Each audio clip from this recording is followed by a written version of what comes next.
नमस्कार मित्रांनो, दिव्य संस्कृती या चॅनलवरती आपणा सर्वांचे स्वागत आहे. मित्रांनो, आज आपण श्रवण करणार आहोत श्री दुर्गा सप्तशती अध्याय पहिला. श्री गणेशाय नमः, श्री सरस्वते नमः, श्री कुलदेवताय नमः, श्री दैवे नमः. भगवतीचे महात्म्य व मधुकैटभ वध. ओम. या प्रथम चरित्राचा ब्रह्मदेव हा ऋषी आहे. महाकाली ही देवता आहे. गायत्री हा छंद आहे. नंदा ही शक्ती आहे. रक्तदंतिका हे बीज आहे. अग्नी हे तत्व आहे आणि ऋग्वेद हे स्वरूप आहे. श्री महाकालीची कृपा व्हावी म्हणून तिच्या प्रीत्यर्थ प्रथम चरित्राचा जप किंवा पाठ करताना याचा विनियोग करावा.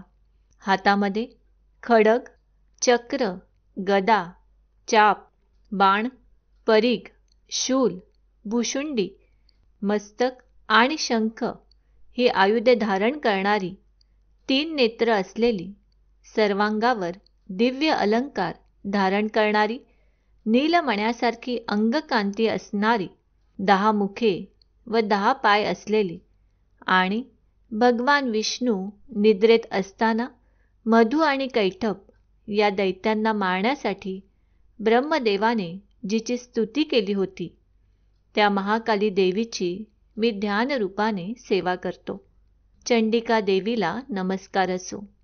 मार्कंडेय म्हणाले, सूर्यपुत्र सावर्णी, ज्याला 8वे मनु म्हटले जाते, त्याच्या उत्पत्तीची कथा मी विस्ताराने सांगतो. सूर्याचा तो महाभाग्यवान पुत्र भगवती महामायेच्या कृपेने मन्वंतराचा स्वामी कसा झाला तो प्रसंग निवेदन करतो. ऐक. प्राचीन काळची गोष्ट आहे. स्वारोचिष मन्वंतरात चैत्र वंशात जन्मास आलेला सुरथ नामक राजा साऱ्या पृथ्वीतलावर राज्य करीत होता. तो स्वतःच्या पुत्राप्रमाणे आपल्या प्रजेचे पालन करीत असताना कोला विध्वंसी नावाचे क्षत्रिय राजे त्याचे शत्रू झाले. राजा सुरताचे सैन्य अतिशय प्रबळ होते. राजाचे त्यांच्याशी युद्ध झाले, पण कोला विध्वंसी राजांचे सैन्यबळ कमी असूनही त्यांच्याकडून सुरथाचा पराभव झाला. तेव्हा तो युद्धभूमीवरून आपल्या नगरात परत आला आणि केवळ स्वतःच्या प्रांताचा राजा होऊन राहिला. पण तेथेही प्रबळ शत्रूंनी त्याच्यावर आक्रमण केले. मग त्या दुर्बळ झालेल्या राजाच्या राजधानीतही त्याच्या दुष्ट, दुरात्मा, बलवान अमात्यांनी त्याच्या सैन्याचे आणि खजिन्याचे अपहरण करून ते आपल्या ताब्यात घेतले. तेव्हा प्रभुत्व नष्ट झालेला तो राजा शिकारीचे निमित्त करून घोड्यावर बसून एकटाच घोर अरण्यात गेला. त्याने मेधा नामक श्रेष्ठ मुनींचा आश्रम पाहिला. शिष्यांमुळे तो आश्रम शोभून दिसत होता. तेथे हिंस्र श्वापदेही शांतपणे राहत होती. ते सर्व पाहून राजाला मोठे समाधान वाटले. तो आश्रमात प्रवेशला. मुनींनी त्याचा यथोचित आदर सत्कार केला. त्याचे क्षेमकुशल विचारले. मग राजाने काही काळ तेथेच वास्तव्य केले. एके दिवशी ममतेने चित्त व्याकुळ झालेला तो राजा स्वतःशीच विचार करू लागला. पूर्वी माझ्या पूर्वजांनी ज्या नगराचे पालन केले होते, त्या नगरात आत्ता मी नाही. माझ्या दुराचारी सेवकांकडून त्याचे रक्षण, पालन नीट होत असेल की नाही? सदा मदोन्मत्त असणारा माझा मुख्य शूर हत्ती शत्रूच्या अधीन होऊन न जाणे काय भोग भोगत असेल. जे लोक माझी कृपा, धन व भोजन मिळाल्यामुळे नेहमी माझ्या मागे मागे असत, ते आता खरोखरच दुसऱ्या राजांच्या मागे लागले असतील. त्या अपव्ययी उधळ्या लोकांकडून पैशांचा वाटेल तसा खर्च होत असेल. म्हणजेच मी अत्यंत परिश्रमपूर्वक जमा केलेला खजिना आत्तापर्यंत रिता झालेला असेल. अशा अनेक प्रकारच्या गोष्टींवर सातत्याने चिंता करीत सुरथ राजा त्या विप्र आश्रमात राहून कालक्रमणा करू लागला. एके दिवशी त्याने आश्रमापाशी एका वैश्याला पाहिले. राजाने त्याला विचारले, मित्रा, तू कोण आहेस? येथे कशासाठी आला आहेस? तू असा शोकमग्न व उद्विग्न चित्त का बरे दिसत आहेस? सुरथाचे ते प्रेमळ बोलणे ऐकून वैश्याने त्याला नमस्कार केला व म्हणाला, हे राजा, मी समाधी नावाचा वैश्य असून श्रीमंतांच्या कुळात जन्मलो आहे. माझ्या दुष्ट पुत्रांनी आणि पत्नीने माझे सर्व धन बळकावून मला घराबाहेर काढले आहे. म्हणूनच या समयी माझ्याकडे धन, दारा, पुत्र यापैकी काहीही नाही. आप्तबंधूंनी टाकलेला असा मी दुःखी कष्टी होऊन या वनात आलेलो आहे. माझे पुत्र खुशाल आहेत किंवा नाहीत तेही मला येथे कळत नाही. माझे पत्नी व नातेवाईक यांचीही खुशाली कळत नाही. यावेळी ते सर्व आपापल्या घरी सुखात आनंदात आहेत किंवा नाहीत काहीच समजत नाही. माझे पुत्र कसे आहेत, ते सदाचाराने वागत आहेत का, दुराचारी झाले आहेत, ते सुद्धा कळत नाही. वैश्याचे ते बोलणे ऐकून राजाला मोठे नवल वाटले.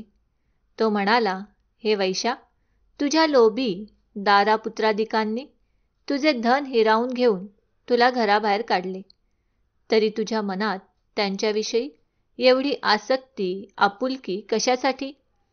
त्यावर तो वैश्य म्हणाला, हे महामते, आपण माझ्याविषयी जे काही बोलत आहात ते सर्व बरोबर आहे. ज्या माझ्या पुत्रांनी धनलोभाने अंध होऊन पित्यावरील प्रेम सोडून देऊन मला घालवून दिले, पत्नीने पतीचे प्रेम अव्हेरले, आप्त बांधवांनी स्नेहाला तिलांजली दिली, त्यांच्या बाबतीत माझे मन एवढे प्रेमासक्त कसे ते कळत असूनही मला त्याचे कारण कळत नाही. मी त्यांच्यासाठी उद्विग्न होऊन निश्वास टाकतो आहे. माझे हृदय दुःखाने भरून आले आहे. त्या प्रेमरहित लोकांबद्दल माझे मन निष्ठुर होतच नाही. त्याला मी काय करू? मार्कंडेय म्हणाले, हे ब्राह्मणा, त्यानंतर नृपश्रेष्ठ सुरत व समाधी वैश्य मेधा मुनींपाशी गेले. त्यांना वंदन करून त्यांच्या सम्मुख बसले आणि त्यांच्याशी वार्तालाप करू लागले. राजा म्हणाला, भगवान, मी आपणास काही विचारू इच्छितो. कृपा करून त्याचे उत्तर द्यावे. माझे चित्त माझ्या स्वाधीन नाही, याचे मला अतिशय दुःख वाटत आहे. कारण जे राज्य माझ्या हातून गेलेले आहे त्या राज्याशी निगडीत असलेल्या सर्व गोष्टींविषयी माझ्या मनात आजही ममत्व कायम आहे.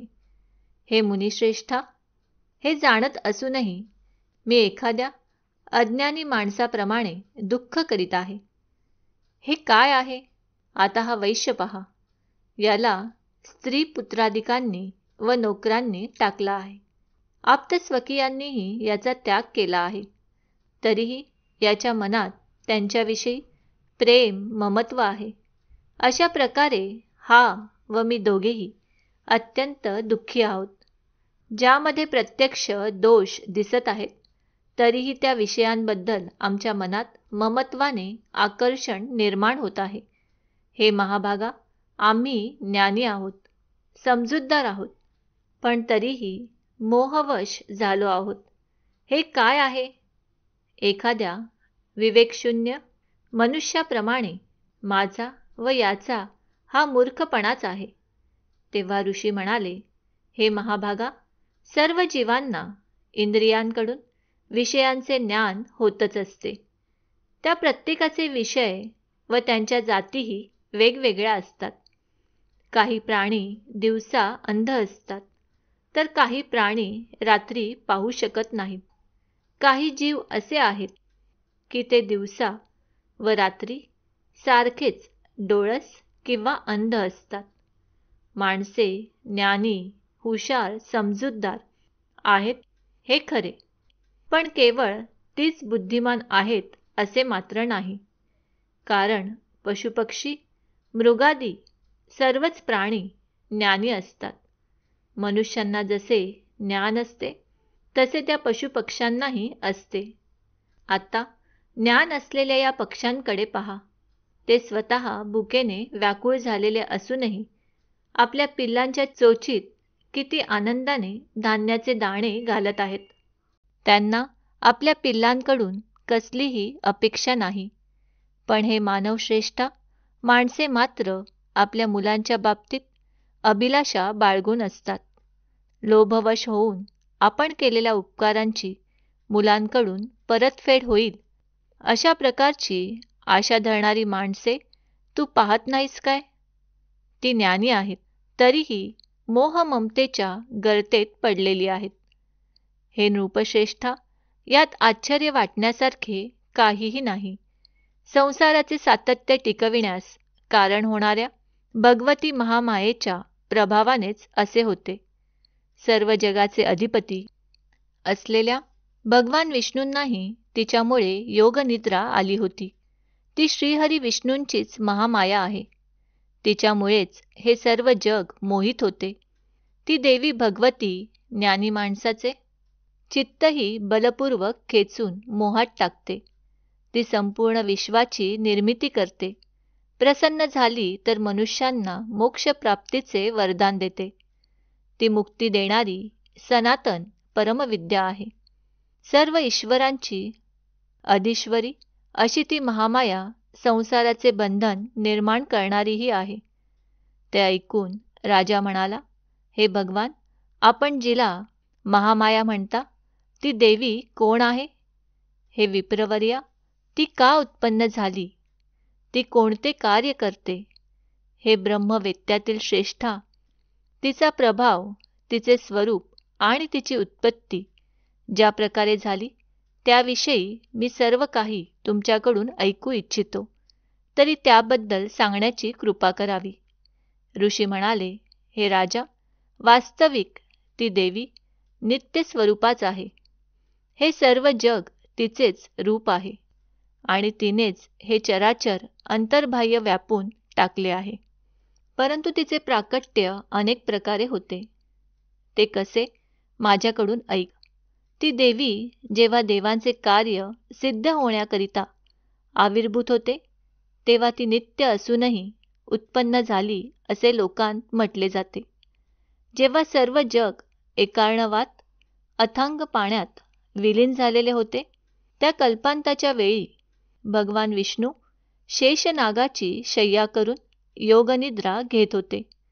तेव्हा मधु व कैटभ या नावांनी प्रख्यात असलेले दोन भयंकर असुर त्यांच्या कानातील मळापासून उत्पन्न झाले. ते दोघे ब्रह्मदेवाचा वध करण्यास उद्युक्त झाले. प्रजापती ब्रह्माजी भगवान विष्णूंच्या नाभिकमळात स्थित होते. त्या दोघा उग्र असुरांना पाहून आणि जनार्दन विष्णूही गाढ निद्रेत आहेत असे पाहून त्यांना मोठे संकट पडले. त्यांनी आपले चित्त एकाग्र करून भगवान विष्णूंना जागे करण्यासाठी त्यांच्या नेत्रात वास करणारी, सर्व विश्वाची स्वामिनी, जगाला धारण करणारी, त्याचे पालन व संहार करणारी आणि जी तेजस्वरूप भगवान विष्णूंची अनुपम शक्ती आहे त्या निद्रा देवीची स्तुती आरंभिली. ब्रह्मदेव म्हणाले, हे देवी, तू स्वाहा देवतांचे पालन करणारी आहेस. तू स्वदा पितरांचे पोषण करणारी आहेस आणि तूच वषटकार आहेस. स्वर हेही तुझेच निजरूप आहे. तू अक्षर आहेस, नित्य आहेस, जीवनदायी अमृत आहेस. प्रणवामध्ये, ओंकारामध्ये अ, उ, म या 3 मात्रांच्या रूपात तुझेच वास्तव्य आहे.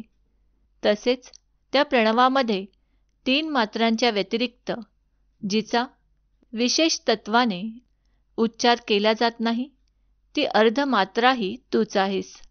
हे देवी, तू संध्या आहेस, सावित्री आहेस आणि परमश्रेष्ठ जननी आहेस. तू या विश्वाला धारण करतेस, याची उत्पत्ती करतेस. हे देवी, तू विश्वाचे पालन करतेस आणि कल्पांती तूच याचा संहार करतेस. हे जगन्मय देवी, विश्वाच्या उत्पत्तीकाळी तू सृष्टीरूपी असतेस.